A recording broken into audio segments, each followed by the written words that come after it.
Howdy folks, this is Jeremy from Hamm-tone Guitars.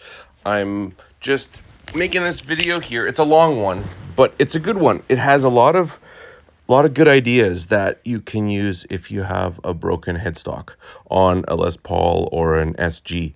Now this one is a Les Paul, and as you can see, it's broken, but this is the clamping method.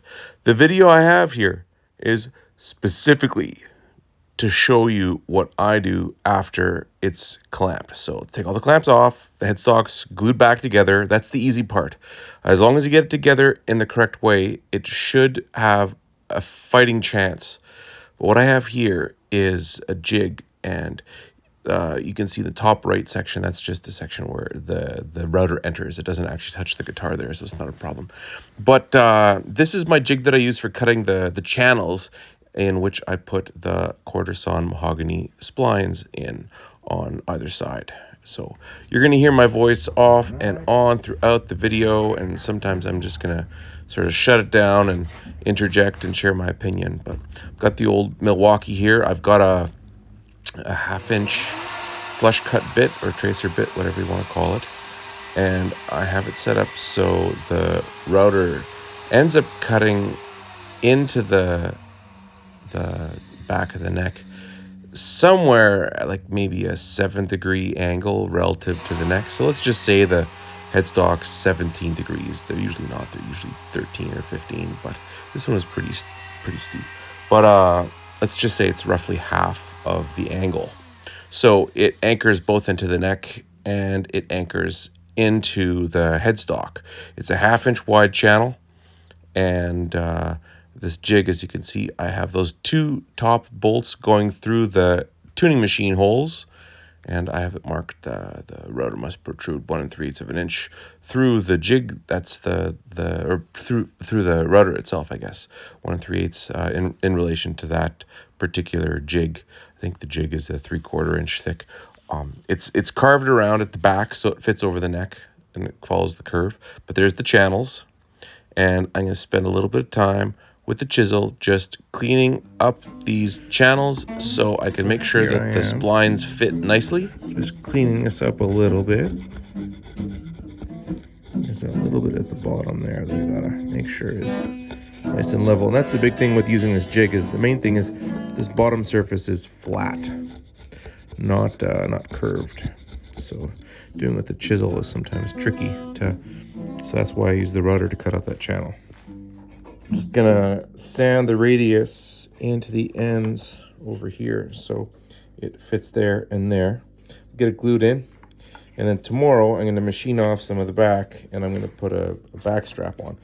Also, I'm gonna record this serial number, and I'm gonna stamp that back in, so then some people are gonna say, oh, it's a fake, but it's not really a fake, it's just a fixed. Then I'm going to sand the radius into the ends of these guys.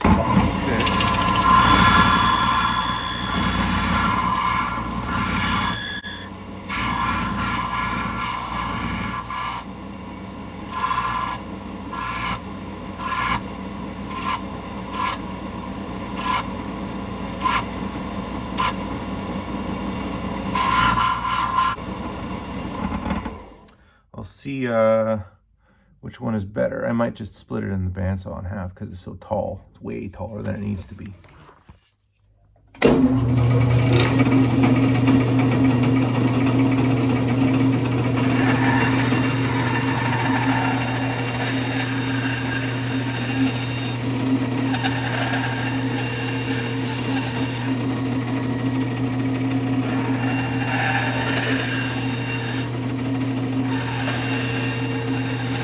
So this guy fits inside there, and this guy fits inside there like so.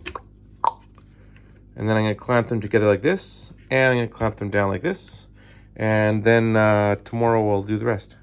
So this guy's all clamped up. This one clamp is pressing down on both of those spleens or splines, and this one is keeping them nice and tight. So I'm going to tighten that guy up I'm gonna tighten this guy up here, just like so.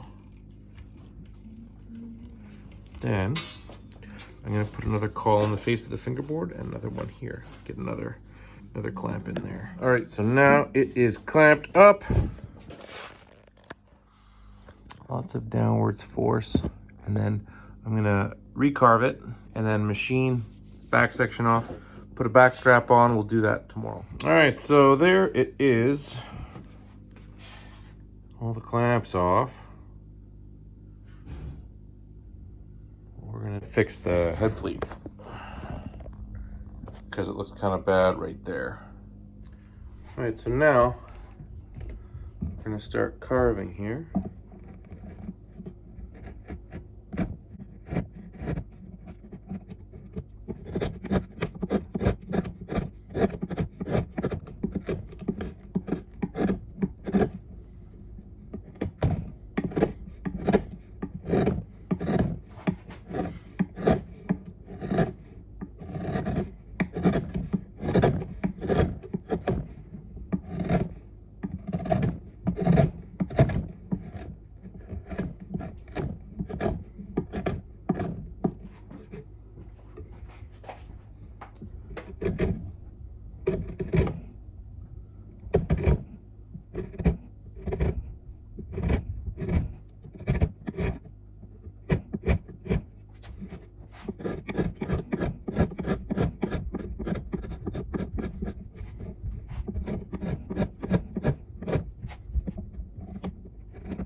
That's close for now.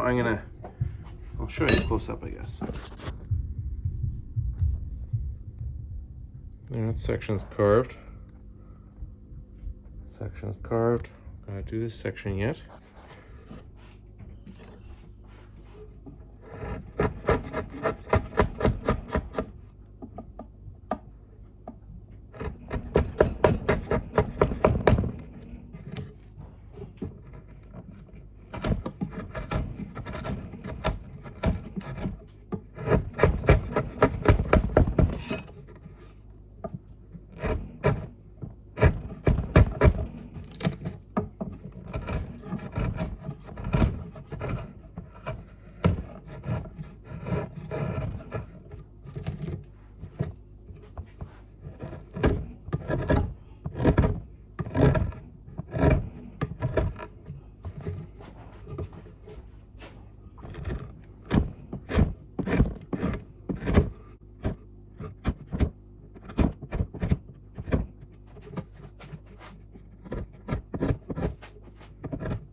Alright, so the next thing is going to be removing this material. Maybe I'll take 1/100,000th of an inch off and then put a backstrap on. It's about. This is rich light, and what I'm going to do is graft a piece that's going to cover over this section, so I can leave the Les Paul and the Gibson logo intact, and I think that'll do a nice job. So I'll resaw it on the bandsaw.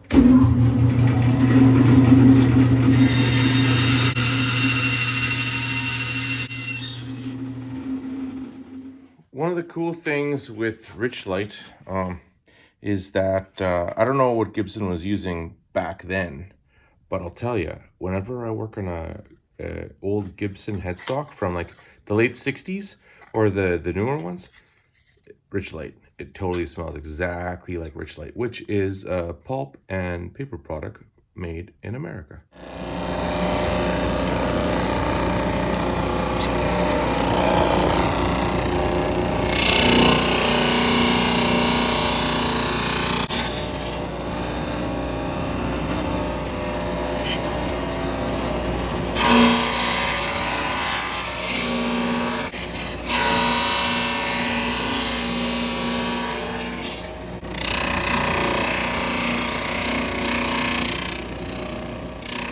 All right, so now I got this piece made, just sanded. Fits the taper quite nicely. It's gonna be real sweet when it's all you know, done up. So I'm just taking off this section from here down to here, and then I'm gonna put a backstrap on it. I've decided I'm gonna leave the serial number and everything in place.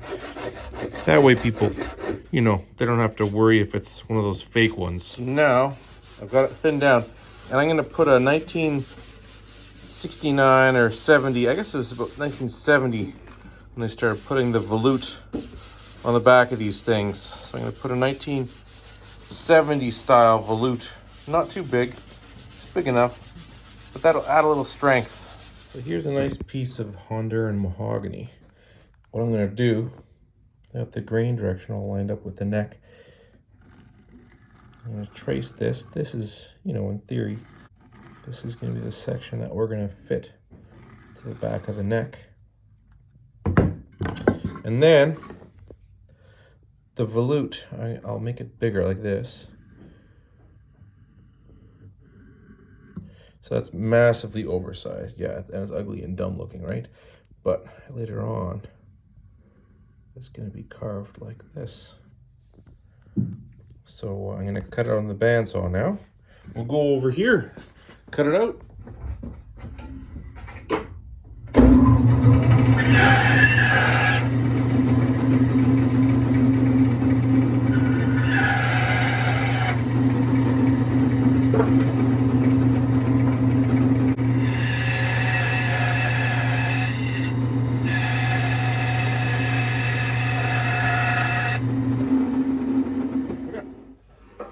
Now, what I'm gonna do is see if I can get it so it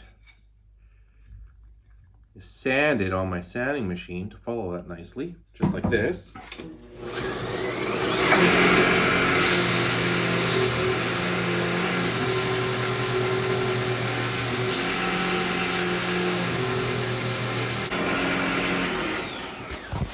It's not perfect, but it's pretty nice. We'll see how it fits.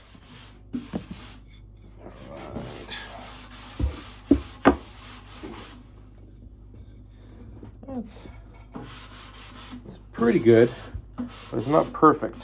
So I'll have to make it perfect first. And I'll spare you. I was wrong. Oh, look at this. You too, but check it out, dude. It does fit perfectly. No light. I didn't even tweak it actually. No camera tricks. So now I'm just tracing underneath. I'm going to remove a little bit more materials. This is a little bit more flexible. It was not perfect, but it was really quite good.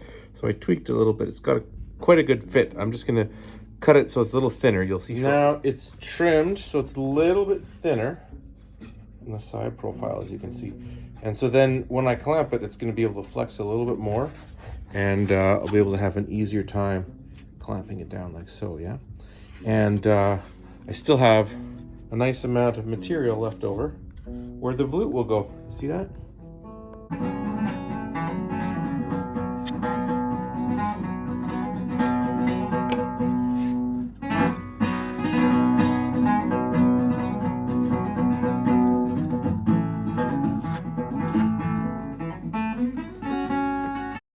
So now I have the clamping calls for the face of the headstock. I've got all my clamps set up close to my bench. It's important to do a dry run. That's one thing I'd really recommend you do before you actually put the glue on, because if you put the glue on without the knowledge of everything fitting together exactly as it should, you might just wreck your guitar or make a big mess. And it's always easier to take clamps off if there is no glue involved. So as you can see, I'm applying a moderate but reasonable amount of glue. You want to have a nice thin film so it's somewhat opaque. You should be able to see the grain through the glue. I use Tight Bond, original woodworking glue, by the way. But you want to be able to see the wood grain through that glue, and it's going to be drippy and messy. But you're always better off having more glue and having to clean up, squeeze out, than having not enough glue and your guitar falling apart. So as you can see, I'm just wiping my fingers off on the bottom of the bench. It's one of my little secrets. But I could use lots of blue shop cloths and then fill them up at the dump, but I'd rather not do that. This piece of tape here is just a little bit of a marker, so I know that if I'm clamping before the glue actually tacks up the wood, I can be sure that it's not sliding anywhere, so it sits exactly where it should be. Putting a spring clamp in at the beginning, it's not sufficient for a job like this. You must use an F-clamp. Jorgensen makes some nice ones in Canada. We've got Power Fist from Princess Auto. I think you got Harbor Freight in the States still, maybe. I'm not sure. But yeah, so get it tacked up and then start adding F-clamps. That's the trick. F-clamps, lots of tension, but not to the point where you're smushing it. And then I also have a clamping call in the face of the fingerboard so I don't damage the fingerboard itself. And there we go. That's the first Jorgensen F-clamp on, and I'm going to keep on doing that. I sped it up so we don't have to watch this, because this is like a seriously long video. I think it's the longest video I've ever done. And it is specifically for the purpose of showing you how to add splines and a backstrap onto a guitar. There's different ways of doing backstraps as well. I did change my mind. I decided to not cover up the headstock serial numbers and the Made in the USA part, as you know. But my mom always said it's a woman's prerogative to change her mind, and I think a fella can do the same thing. So I, as a fella, have decided to change my mind, and I'm just doing the old partial backstrap. But what I'm going to do is I'm going to tint it later on, and I'm going to disguise and hide the different graft points that you're going to be able to see. And the way I do that is by starting off with a solid color base. And not totally solid, it's going to be somewhat opaque. And I do that by using a solid white mixed in with what Americans would call Crystal Bright Tone. In Canada, we've got, I guess, Wood Essence Anthem. And I use white pigment, put it in the sanding sealer just a little bit, and then a little bit of brown, a couple different browns, a little bit of Van Dyke brown. And then you can tint it so it's similar in color to the mahogany, but it kind of blends but also covers. And you're going to see that towards the end of this video. The video, this one here, doesn't have the end result. It has the guitar pretty much completed. But once I get back to the shop next week, what I'm going to do is add probably another 6 very thin coats of clear over top of everything, and then let it cure for a week and a half or so. I'll buff it out, reassemble it, set it up, and then I'll do a little video just showing you how it turned out. But even as it is, I gotta say I'm pretty satisfied, and I think the customer will be as well. It's a very strong neck now, and that's the main goal, right? We want to have a Gibson Les Paul with a strong headstock.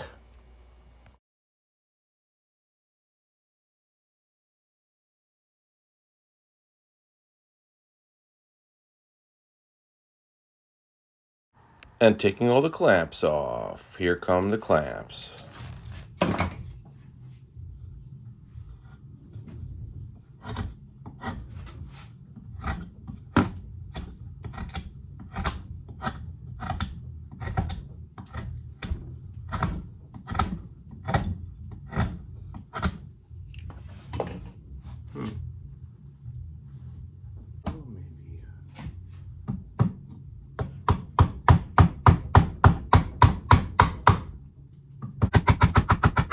Let's use this rasp. See what happens here. Maybe I'll try the rasp, eh?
That's where we're at so far. In this area here, it's kind of tricky to carve just with one hand. I'm gonna try.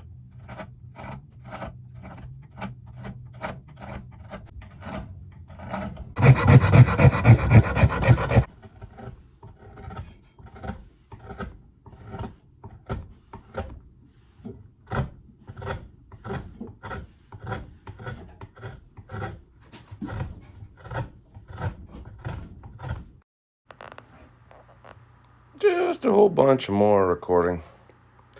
And then other things. People come in the shop.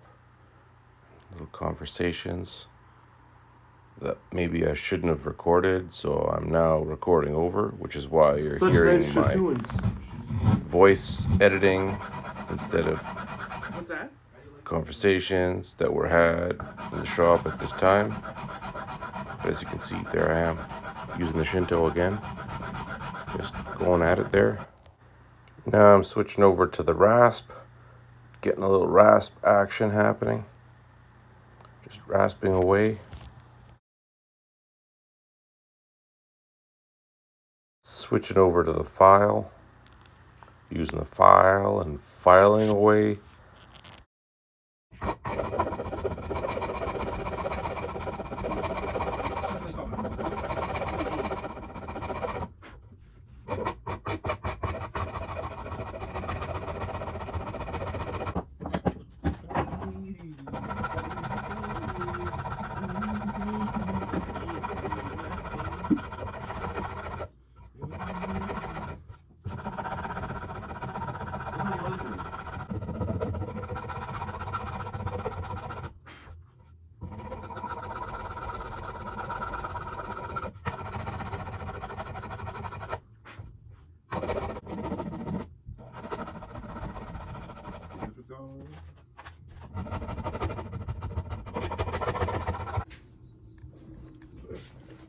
All right, so that's what it looks like now. I'm gonna do some finishing. I'm not gonna show you the finishing. You can find other finishing stuff on the interweb. But it's like super reinforced. And I just gotta cut out the That's the truss rod access. We'll keep you posted. This is before tinting. I'm going to be tinting that area a little bit just to make it so it's a little darker, making it so it's somewhat opaque, just to hide it, you know. Okay, so shellac dried overnight. I scuff sanded it. I'm going to use the Wood Essence Anthem sanding sealer and then their top coat on this thing. So first gotta get it taped off. I'm gonna put the body in a garbage bag. Not because it's garbage, definitely not garbage, but it's a nice way of sealing it off. But I'm gonna tape off the face, the fingerboard really carefully. And I guess one thing that I should do before I start doing any finishing work, in fact, I should have done it before I started taping, but that's not a problem. What I should have done is fit that nut back in.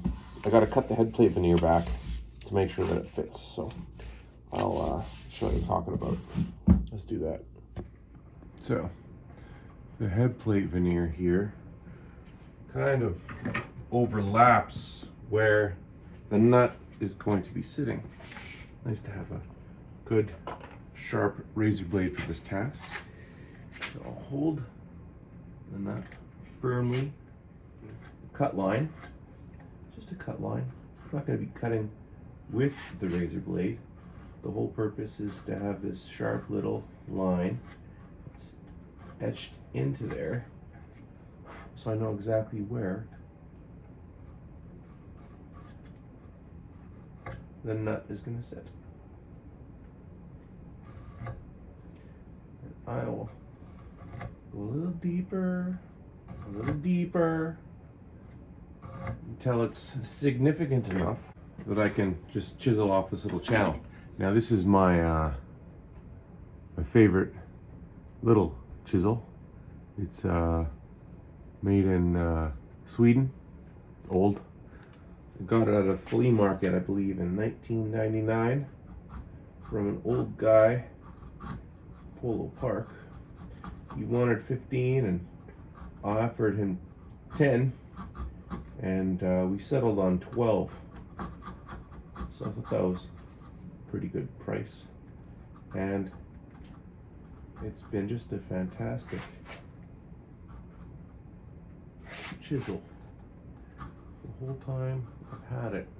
One of my top 10 favorite tools.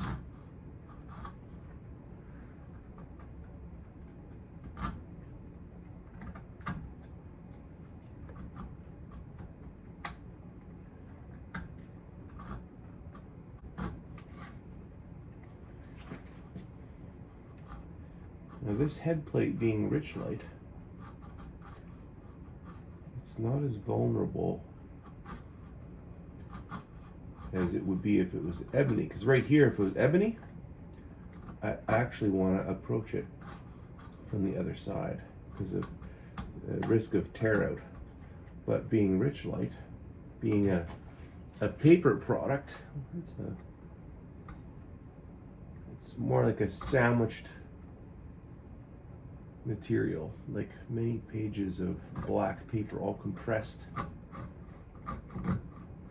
Man, imagine if you could live 1,000 lives, all the different things you could do. I'd probably make Richlite.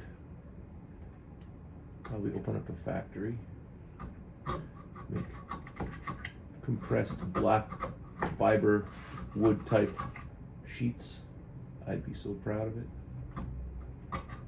There you go. One side. Trying to keep my fat noggin out of your way. As a result, with my nearsightedness, I can't see as good. I can see really good close up, you know? So, a lot of people make the mistake of filing from the very beginning. And that's one sure way of having a real mess. But once you have it cleaned out like this, if you really want to file, you can't. I prefer to chisel, I think. I'll chisel for a bit. Put my yellow chip marbles, the 1/2 inch, into my hand once. Working on the headstock of a guitar.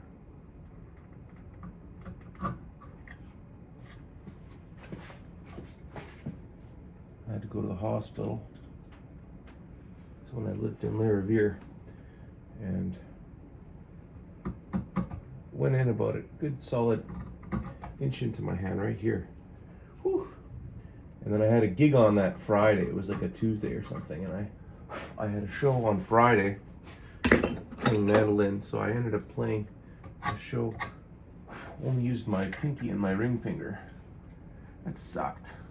That totally sucked. So don't do that to yourself. It's so close.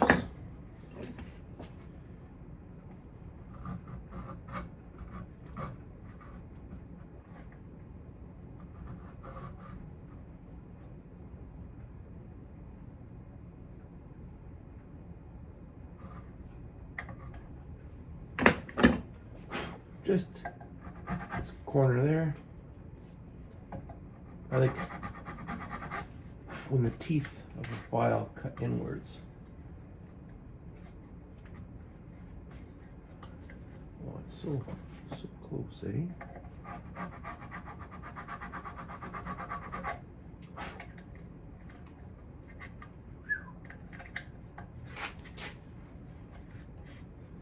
Yeah, that's pretty. That's pretty nice. Yeah.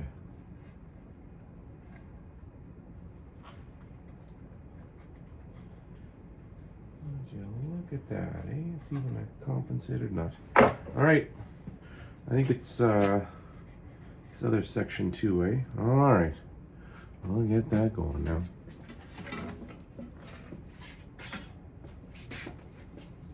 Let's clean up this guy.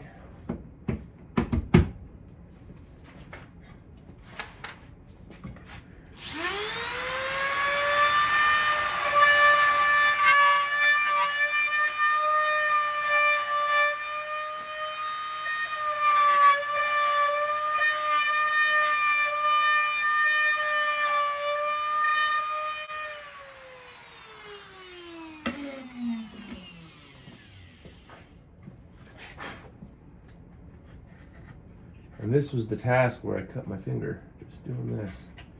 Whew, that's gross.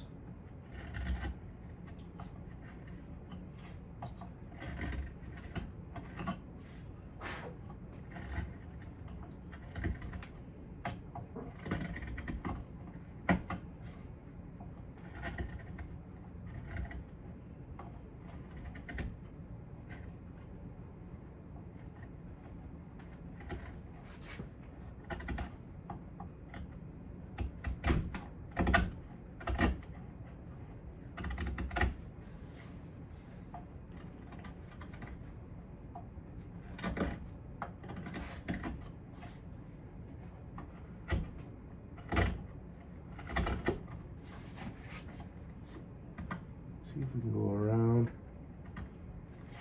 that nut without touching it with the chisel, right? That's the game.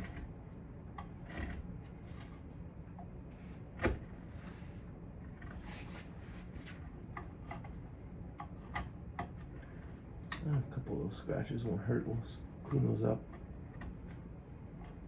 I'm going to put my hand in a bit of a safer spot, I think. I feel a little vulnerable there.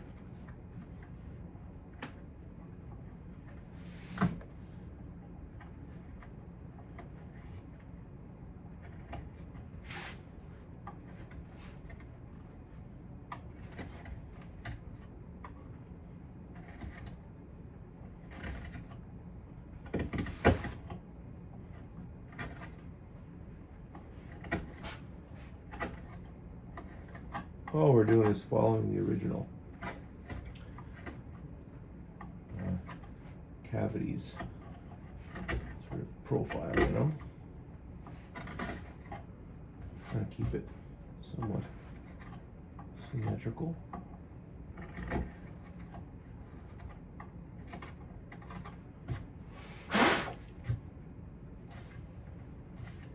That's pretty close.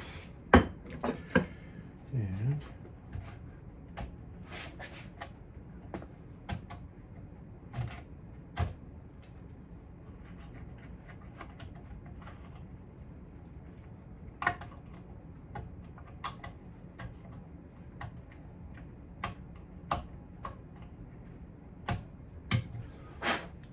okay, that then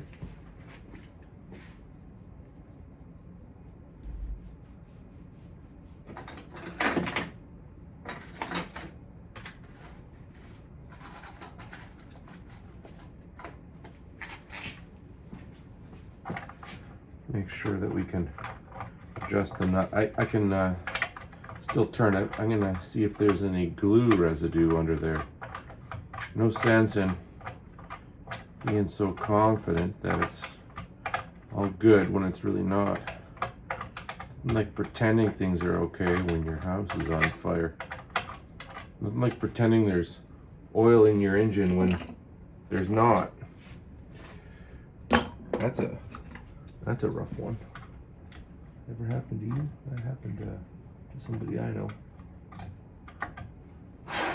Got to change the engine. Took a good weekend to do that.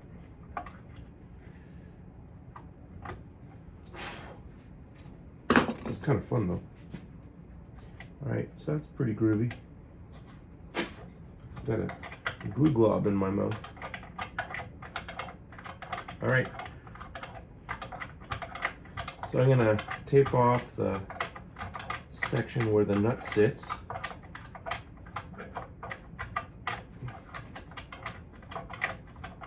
And cover off the truss rod nut. I'll drill out these holes later on. I'll do that after it's all done.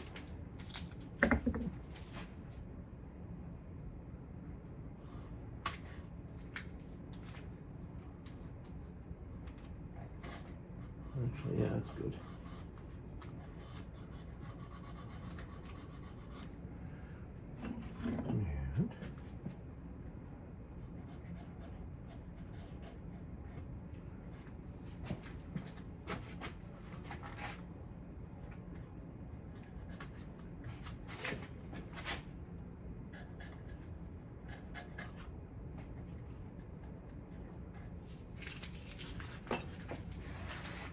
And put a little bit of this tape. I don't want to waste it all. Almost wasted it there.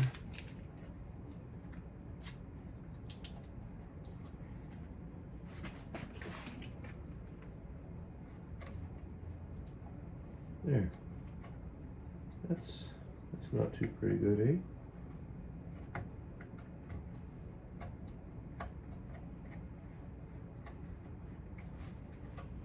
All right.